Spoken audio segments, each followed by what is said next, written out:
Hi hello ಎಲ್ರಿಗೂ ನಮಸ್ಕಾರ. ನನ್ನ ಪುಟ್ಟ ಲೋಕ ಚಾನಲ್ಗೆ ಯಾರ್ಯಾರೆಲ್ಲ ಸಬ್ಸ್ಕ್ರೈಬ್ ಮಾಡಿದ್ರು ಅವ್ರಿಗೆಲ್ಲ ಮತ್ತೊಮ್ಮೆ ಸ್ವಾಗತ ಅಂತ ಹೇಳ್ತಾ, ಮತ್ತು ಹೊಸ್ದಾಗಿ ಯಾರಾದರೂ ಮಿಸ್ ಮಾಡ್ತೀರಾ ಸಬ್ಸ್ಕ್ರೈಬ್ ಮಾಡಿಕೊಡಿ. ಫುಲ್ ವೀಡಿಯೋ ನೋಡಿ, ಸ್ಕಿಪ್ ಮಾತ್ರ ಯಾರೂ ಮಾಡೋಕ್ಕೆ ಹೋಗ್ಬಿಡಿ. ಬಟ್ ನಾನು ಯಾವ ಥರ ಹೀಗೆಲ್ಲ ಮಾಡ್ತೀನಿ ಅಂತ ನಿಮಗೂ ಗೊತ್ತೇ ಇದೆ. ಬಟ್ ನಾನು ಇವತ್ತು ವರಲಕ್ಷ್ಮಿ ಹಬ್ಬದ ನಾಳೆ ಅಂದರೆ ಇವತ್ತು ಎಲ್ಲ ರೆಡಿ ಮಾಡಿ ಇಡ್ತಾಯಿದ್ದೀನಿ. ಅಂದರೆ ಬೆಳಗ್ಗೆಯಿಂದ ಸಂಜೆವರೆಗೂ ವರಲಕ್ಷ್ಮಿ ಮುಂದ್ಗಡೆ ಎಡೆ ಇಡೋಕ್ಕೆ ಉಂಟೆ ಮತ್ತು ಚಕ್ಲಿ ಕಜ್ಜಿಕಾಯಿ ಎಲ್ಲ ಮಾಡಿದ್ದೆ, ಶೇರ್ ಮಾಡಿದ್ದೀನಿ ನೋಡ್ಬೋದು. ಮತ್ತು ಈವ್ನಿಂಗಾಗಿ ಲಾಗ್ ಮಾಡೋದು ಸ್ಟಾರ್ಟ್ ಮಾಡ್ಕೊಂಡಿದ್ದೀನಿ. ನಾನು ಊಟ ಎಲ್ಲ ಮಾಡಿಕೊಂಡು ಪರ್ಚೇಸಿಂಗ್ ಎಲ್ಲ ಮಾಡಿಕೊಂಡು ಅಂದರೆ ಶಾಪಿಂಗ್ ಎಲ್ಲ ಮಾಡಿ ಮುಗಿಸ್ಕೊಂಡು ಬಂದು ಮಾಡಿ ಮನೆಯವ್ರಿಗೆಲ್ಲ ಊಟ ಮಾಡಿ ಹಾಕ್ಕೊಟ್ಬಿಟ್ಟು ಮತ್ತು ನಾನು ಅಂದರೆ ವರಲಕ್ಷ್ಮಿ ಕಳಿಸೋದಕ್ಕೆ ಏನೇನೆಲ್ಲ ಬೇಕು ಅಂತ ರೆಡಿ ಮಾಡಿ ಇಟ್ಕೊತಾ ಇದ್ದೀನಿ. ಯಾಕಂದರೆ ಬೆಳಗ್ಗೆ ಅಂದರೆ ಆಗೋದಿಲ್ಲ, ಅದಕ್ಕೆ ಇವಾಗೆ ರೆಡಿ ಮಾಡಿ ಇಟ್ಕೊತಾ ಇದ್ದೀನಿ. ಒಂದು ಬಿಂದಿಗೆಗೆ ಒಂದು ಕೋಲು ಕೂಡ ರೆಡಿ ಮಾಡಿ ಅದಕ್ಕೆ ಒಂದು ಸಣ್ಣಗೆ ಬಂದಿರೋ ದಾರ ಕೂಡ ಎತ್ಕೊಂಡು ಕಟ್ಕೋಬೇಕು. ಯಾಕಂದರೆ ಸ್ಯಾರಿ ಕಟ್ಟೋದ್ರಿಂದ ಬೇಗ ಬಿಟ್ಟೋಗಲ್ಲ ಸ್ಯಾರಿ ಮತ್ತು ಜಾರಲ್ಲ ಅಂತ ಹೇಳ್ತಾರೆ. ಕಡ್ಡಿ ಎಲ್ಫಿದ್ರೆ ತುಂಬ ಚೆನ್ನಾಗಿದೆ ಸ್ಯಾರಿ ಕಟ್ಬೋದು ಅಂತಷ್ಟೇ. ಅಂದರೆ ವರಲಕ್ಷ್ಮಿನ ಕುಳ್ಸೋದಕ್ಕೆ ಏನೇನೆಲ್ಲ ಪ್ರಯತ್ನ ಪಟ್ಟಿದ್ದೆ ಅಂದರೆ ತುಂಬ ಪ್ರಯತ್ನ ಪಟ್ಟಿದ್ದೆ. ಯಾಕಂದರೆ ನಾನು ಒಂದು ಟೇಬಲ್ ಮೇಲೆ ಅದ್ರ ಮೇಲೆ ಅರಿಶಿನ ಕುಂಕುಮಕ್ಕೆ ರಂಗೋಲಿ ಹಾಕಿ ಮತ್ತು ಒಂದು ಪೀಟಿ ಅಂತಾರೆ ಹೇಳ್ತಾರಲ್ಲ, ಆ ಪೀಟಿ ಇಟ್ಟು ಮತ್ತು ಒಂದು ಬಟ್ಲು ಇಕ್ಕಿದ್ದೀನಿ. ಬಟ್ಲ ಮೇಲೆ ಅಕ್ಕಿ ಅದ್ರ ಮೇಲೆ ಬಿಂದಿಗೆ ಇಟ್ಟಿದ್ದೀನಿ. ಬಿಂದಿಗೆ ತುಂಬ ನೀರು ಇಟ್ಟಿದ್ದೀನಿ. ಬಟ್ ಇವತ್ತು ನನ್ನ ಜೊತೆ ನನ್ನ ಹಸ್ಬೆಂಡ್ ಕೂಡ ತುಂಬ ಹೆಲ್ಪ್ ಮಾಡಿದ್ರು. 10:30ಗೆ ಸ್ಟಾರ್ಟ್ ಮಾಡಿಕೊಂಡೆ ಎಲ್ಲ ಕ್ಲೀನ್ ಮಾಡೋದಕ್ಕೆ. ಯಾಕಂದರೆ ಬೆಳಗ್ಗಿನಿಂದ ದೇವ್ರ ಮನೆಯೆಲ್ಲ ಕ್ಲೀನ್ ಮಾಡಿಕೊಂಡು ಎಲ್ಲ ಫುಡ್ಡೆಲ್ಲ ಮಾಡಿಟ್ಕೊಂಡ್ಬಿಟ್ಟಿದ್ದೆ. ತಟ್ಟೆಗೆಲ್ಲ ಬೇಕಾಗಿತ್ತಲ್ಲ, ಅದು ಮಾಡಿಟ್ಕೊಂಡು ಸ್ವಲ್ಪ ಟೈಮ್ ಆಗಿಬಿಟ್ಟಿತ್ತು. ಯಾಕಂದರೆ ಕಳ್ಸಕ್ಕೆ ಸ್ಯಾರಿ ಉಡೋದ್ರಿಂದ ಸ್ವಲ್ಪ ಟೈಮ್ ಬಿಡುತ್ತೆ. ಬಟ್ ನನಗೆ ಕುಂಚಲಿ ಮಾತ್ರ ಪರ್ಫೆಕ್ಟಾಗಿರಬೇಕು ನನಗೆ ಮಾತ್ರ. ಬಟ್ ನಾನು ವರ್ಷನೂ ಮಿಸ್ ಮಾಡಲ್ಲ, ಕುಂಚಲಿ ಮಾತ್ರ ಪರ್ಫೆಕ್ಟಾಗಿ ಇಟ್ಟಿರ್ತೀನಿ. ಅಂದರೆ ನನಗೇನು ಅಷ್ಟು ಅನುಭವ ಇಲ್ಲ. ಬಟ್ ನಾನು ಮದುವೆ ಆದವನಿಂದ ಒಂದು ವರ್ಷನೂ ಮಿಸ್ ಮಾಡಿಲ್ಲ. ಈ ವರ್ಷವೂ ಬೇಡ ಅಂತ ಅಂದ್ಕೊಂಡಿದ್ದು. ಬಟ್ ನಮ್ಮ ಸಿಚುವೇಶನ್ನು ಬೇರೆ ಬೇರೆ ರೀತಿಯಲ್ಲಿತ್ತು. ಒಂದು ವರ್ಷ ಮಾಡಲೇಬೇಕು ಅಂತ ನಾನು ಎಲ್ಲ ಮನೆಯೆಲ್ಲ ಕ್ಲೀನ್ ಮಾಡಿ ಪ್ರತಿಯೊಂದು ಕೆಲಸ ಇಂಪಾರ್ಟೆಂಟಾಗಿ ಇಟ್ಕೊಂಡು ಮಾಡಿದೆ. ಬಟ್ ಎಲ್ಲ ಸಕ್ಸಸ್ ಆಗಿ ಬಂತು ನೋಡಿ. ನನ್ನ ಕಳ್ಸಕ್ಕೆ ಕೂಡ ನೋಡಿ ಅದಕ್ಕೆ ಬೇಕಾದರೆ ಶಂಖಗಳು ಬರುತ್ತೆ, ಅದು ಹೆಸರು ಕೂಡ ಗೊತ್ತಿಲ್ಲ. ಆ ಶಂಖಗಳು ಹಾಕ್ಕೊಂಡು ಮತ್ತು ಕಲ್ಲು ಸಕ್ಕರೆ, ಬಾದಾಮಿ, ಖರ್ಜೂರಕಾಯಿ, ಗೋಡಂಬಿ ಮತ್ತು ಒಂದು ಸಣ್ಣ ಪುಟ್ಟ ಕಲ್ಲು ಸಕ್ಕರೆ ಮತ್ತು ಏಲಕ್ಕಿ, ಒಂದು ಏಲಕ್ಕಿ ಹಾಕ್ಕೊಂಡು ಮತ್ತು ಎಲ್ಲ ಅದು ಬೇರು ಅಂತಾರೆ, ಅದೇನು ಬೇರು ಗೊತ್ತಿಲ್ಲ. ಬಟ್ ನಾನು ಅಂಗಡಿಯಿಂದ ಶಾಪ್ನಿಂದ ತಗೊಬರ್ಬೇಕಾದ್ರೆ ಹೆಸರು ಹೇಳಿದ್ರು ಮರ್ತೋಗ್ಬಿಟ್ಟೆ, ಏನು ಮಾಡೋಕ್ಕಾಗಲಿಲ್ಲ. ಆಮೇಲೆ ನೋಡಿ ನಾನು ಪರ್ಫೆಕ್ಟಾಗಿ 4 ಗಂಟೆಗೆಲ್ಲ ರೆಡಿ ಮಾಡಿ ಇಟ್ಕೊಂಬಿಟ್ಟಿದ್ದೆ. ಅಷ್ಟೊತ್ತಿಗೋಗಿ ಹೊರಗಡೆ ಎಲ್ಲ ನೀರು ಹಾಕಿ ರಂಗೋಲಿ ಹಾಕಿ ಯಾಕಂದರೆ 5:15 ಬ್ರಾಹ್ಮಿ ಮುಹೂರ್ತದಲ್ಲಿ ಪೂಜೆ ಮಾಡಬೇಕು. ಮೇಯ್ನಾಗಿ ವರಲಕ್ಷ್ಮಿ ಕುಳಿಸಿದವಾಗ ನಾನು ಹೂವು ಏನೂ ಹಾಕಿರಲಿಲ್ಲ. ಅದಕ್ಕೆ ಸ್ನಾನ ಮಾಡ್ಕೊಬಂದು ಹೂವು ಬೇಕಾದ್ರೆ ಹಾಕೋಣ ಅಂದ್ಬಿಟ್ಟು ನಾನು ಫ್ರೆಶ್ ಅಪ್ ಆಗಿ ಬಂದೆ.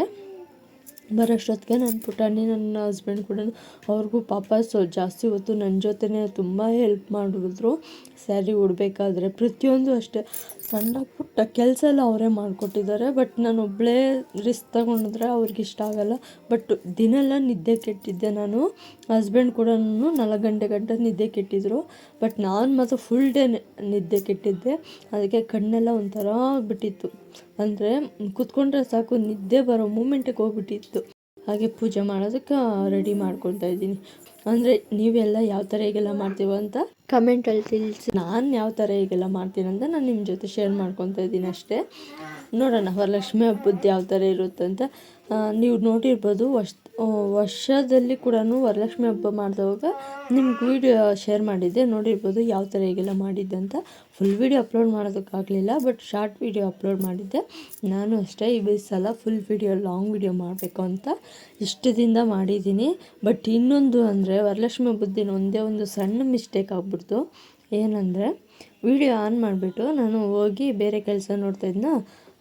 ಬಟ್ ಅದು ವೀಡಿಯೋ ಆಫ್ ಆಗಿಬಿಟ್ಟಿದೆ, ವೀಡಿಯೋ ಆನ್ ಆಗಿಲ್ಲ. ನಾನು ಪೂರ್ತಿ ಎಲ್ಲ ಕೆಲಸ ಮಾಡಿದ್ದೀನಿ, ಬಟ್ ಅಂದರೆ ವೀಡಿಯೋನೇ ಆಗಿಲ್ಲ. ಏನು ಮಾಡೋದು, ಮತ್ತೆಲ್ಲ ನಾನು ಇದು ಮಾಡಿಟ್ಕೊಳಕ್ಕಾಗಲ್ಲ ಅಂದ್ಬಿಟ್ಟು ಮತ್ತು ವೀಡಿಯೋ ಮತ್ತು ಶೂಟ್ ಮಾಡ್ಕೊಳೋದಕ್ಕೆ ಸ್ಟಾರ್ಟ್ ಮಾಡಿಕೊಂಡೆ. ಅದೊಂದು ಮಿಸ್ಟೇಕ್ ಆಯಿತು ಅಷ್ಟೇ ನನ್ನಿಂದ. ವೀಡಿಯೋ ಫುಲ್ ಆಗಿಲ್ಲ. ಬಟ್ ಅದು ಕಲಶ ಎಲ್ಲ ಎತ್ತಿಟ್ನಲ್ಲ, ಮುಖವಾಡ ಇಕ್ಕೋದಕ್ಕೆ ಆವಾಗ ಶೂಟ್ ಆಗಿಲ್ಲ, ಮತ್ತು ಫ್ರೂಟ್ಸ್ ಎಲ್ಲ ಎತ್ಕೊಬಂದಿದ್ದವಾಗ ಶೂಟ್ ಆಗಿಲ್ಲ. ಅದೊಂದು ಸಣ್ಣ ಮಿಸ್ಟೇಕ್ ಅಂತ ಹೇಳುತ್ತೀನಿ.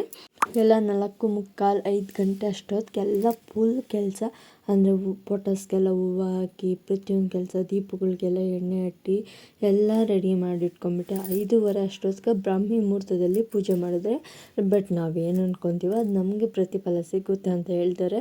ಬಟ್ ನಾನು ಅಷ್ಟೇ, ಅಂದರೆ ನನ್ನ ಕೈಯಾಗೆ ಎಷ್ಟಾಗುತ್ತೋ ಅಷ್ಟು ನಾನು ಪ್ರಯತ್ನ ಪಟ್ಟಿದ್ದೀನಿ. ಅದೇ ಕೊಡೋದು ಬಿಡೋದು ಆ ದೇವ್ರಿಗೆ ಬಿಟ್ಟಿದ್ದು ಅಷ್ಟೇ.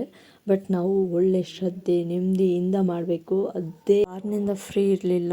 ಈ ಒಂದು ಹಬ್ಬಕ್ಕೋಸ್ಕರ ಎಷ್ಟೆಲ್ಲ ರಿಸ್ಕ್ ತಗೊಂಡಿದ್ದೆ ಅಂತ ನೀವು ಸಾಮಾನ್ಯವಾಗಿ ನೋಡೇ ಇರ್ತೀರ. ನಿಮ್ಮ ಮನೆಯಲ್ಲೂ ಗೊತ್ತೇ ಇರುತ್ತೆ ಯಾವ ಥರ ಹೇಗೆಲ್ಲ ಮಾಡಿರ್ತೀರಂತ. ಬಟ್ ಎಲ್ಲರ ಮನೆಯಲ್ಲೂ ಅದೇ ಸಿಚುವೇಶನ್ಸ್ ಇರುತ್ತೆ. ಬಟ್ ನನಗೂ ಅಷ್ಟೇ. ಬಟ್ ನಮ್ಮ ಮನೆಯಲ್ಲಿ ಒಂದು ಪುಟಾಣಿ ಇರೋದ್ರಿಂದ ಅವಳು ಲಕ್ಷ್ಮಿ ಅಲ್ವಾ, ಅದಕ್ಕೆ ನಮ್ಮ ಮನೆಯಲ್ಲೂ ಲಕ್ಷ್ಮಿ ಹಬ್ಬ ಮಾಡಿದ್ಮೇಲೆ ಅವಳಿಗೂ ವರಲಕ್ಷ್ಮಿ ಹಬ್ಬ ಮಾಡಲೇಬೇಕಲ್ಲ. ಲಕ್ಷ್ಮಿನ ನಾವು ಕುಳಿಸ್ತೀವಿ ಅಂದರೆ ನಮ್ಮ ಪುಟಾಣಿನೂ ಕುಳಿಸಿ ಅರ್ಶಿನ ಕುಂಕುಮ ಕೊಡಲೇಬೇಕಲ್ಲ. ಅದಕ್ಕೆ ಕಾರಣಕ್ಕೋಸ್ಕರ ಅಷ್ಟೇ. ಹಬ್ಬನ ಮಾತ್ರ ನಾನು ಯಾವತ್ತಿಗೂ ಮಿಸ್ ಮಾಡಲ್ಲ. ಯಾಕಂದರೆ ನನ್ನ ಮಗಳು ಹುಟ್ಟಿದ್ದು ವರ್ಷದಲ್ಲೇ ಫಸ್ಟ್ ಹಬ್ಬ ಬಂದಿದ್ದು ವರಲಕ್ಷ್ಮಿ ಹಬ್ಬ. ಬಟ್ ನಾನು ಅದನ್ನು ಯಾವತ್ತಿಗೂ ಮರೆಯೋದಕ್ಕಾಗಲ್ಲ. ಲಕ್ಷ್ಮಿಯಾಗಿ ನಮ್ಮ ಮನೆಗೆ ಬಂದು ಪ್ರತಿಯೊಂದು ಅಷ್ಟೇ ಲಕ್ಷ್ಮಿಯಾಗಿ ಕಾಣಿಸ್ತಾ ಇದ್ದಾಳೆ.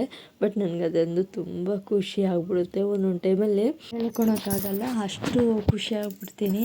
ಬಟ್ ಖುಷಿಯಾದವಾಗೆಲ್ಲ ದೇವ್ರಿಗೆ 1-2 ಕಡ್ಡಿ ಎತ್ಕೊಂಡೋಗಿ ಹಚ್ಚುತ್ತೀನಿ, ದೀಪ ಹಚ್ಚುತ್ತೀನಿ. ಬಟ್ ನನಗೆ ಸಮಾಧಾನ, ಖುಷಿಯಾದವಾಗೂ ಅಷ್ಟೇ, ನೋವಾದವಾಗೂ ಅಷ್ಟೇ ಖುಷಿಯಿಂದ ಪೂಜೆ ಮಾಡ್ತೀನಿ. ನನಗೆ ಅದೊಂದು ನೆಮ್ಮದಿ ಅನಿಸ್ಬಿಡ್ತು.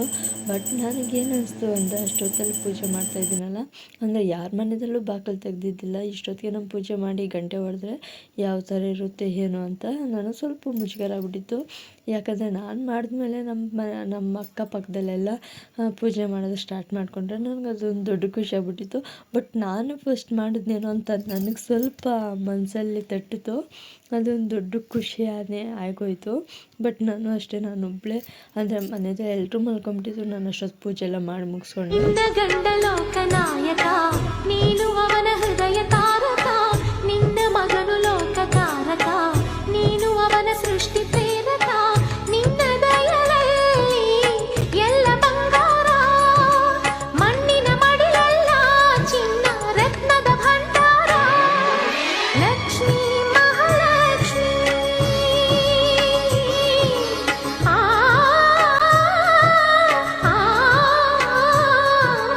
ಲಕ್ಷ್ಮೀ ಮಹಾಲಕ್ಷ್ಮಿ.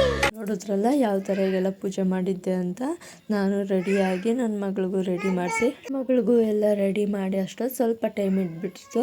ಬಟ್ ಪೂಜೆ ಮಾಡಿದ ತಕ್ಷಣ ನಿದ್ದೆ ಇವ್ವಿ ಎಳಿತಾಯಿತ್ತು. ಬಟ್ ಏನಾದರೂ ಮಾಡಿ ಕಂಟ್ರೋಲ್ ಮಾಡಬೇಕು, ನಿದ್ದೆನ ತಪ್ಪಿಸ್ಬೇಕು ಅಂತ ಎಷ್ಟು ಸಲ ಹೋಗಿ, ಅಂದರೆ 6:30 ಮೇಲೆ ನಿದ್ದೆ ತುಂಬ ಅಂದರೆ ನಿದ್ದೆ ಬರ್ತಾಯಿದೆ, ನಾನು ಮಲ್ಕೊಂಬಿಡ್ಬೇಕು. ಬಟ್ ನಾನು ಊಟ ಮಾಡೋದು ಯಾವಾಗ ಅಂದರೆ ಹಸ್ಬೆಂಡ್ ಕೆಲಸ ಬೇರೆ ಇತ್ತು, ಅವ್ರಿಗೆ ಊಟ ಮಾಡ್ಕೊಡ್ಬೇಕಾಯ್ತಲ್ಲ ನಾಷ್ಟ, ಅದಕ್ಕೋಸ್ಕರ ಏನಾದರೂ ಮಾಡಿಬಿಡೋಣ ಅಂತ ಅನಿಸ್ಬಿಟ್ಟಿತ್ತು. ಬಟ್ ಏನು ಮಾಡೋಣ, ತುಂಬ ನಿದ್ದೆ, ಊಟ ಮಾಡ್ತಾಯಿದ್ದೀನಿ, ನಿದ್ದೆ ತುಂಬ ಎಲ್ಲೋ ಹೋಗ್ತಾಯಿದ್ದೀನಿ, ಊಟದ ಕಡೆ ಗಮನನೇ ಇಲ್ಲ, ಅಷ್ಟು ಹೆವಿ ಮೈಂಡೆಲ್ಲ ಆಫ್ ಆಗಿಬಿಟ್ಟಿತ್ತು.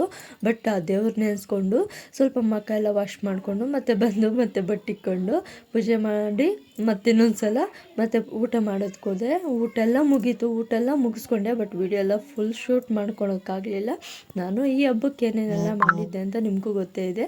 ಅಂದರೆ ನಾನು ಹೋಳಿಗೆ ಮಾಡಿದ್ದೆ, ಸಿಂಪಲ್ಲಾಗೆ ಮಾಡಿದ್ದೀನಿ ಹೋಳಿಗೆ. ಮತ್ತು ಅದಕ್ಕೆ ಪಾನಕ ಅಂತ ಕರೀತಾರಲ್ಲ, ನಮ್ಮ ಮನೆಯಲ್ಲಿ ಹೋಳಿಗೆಗೆ ಪಾನಕ ಇರಲೇಬೇಕು.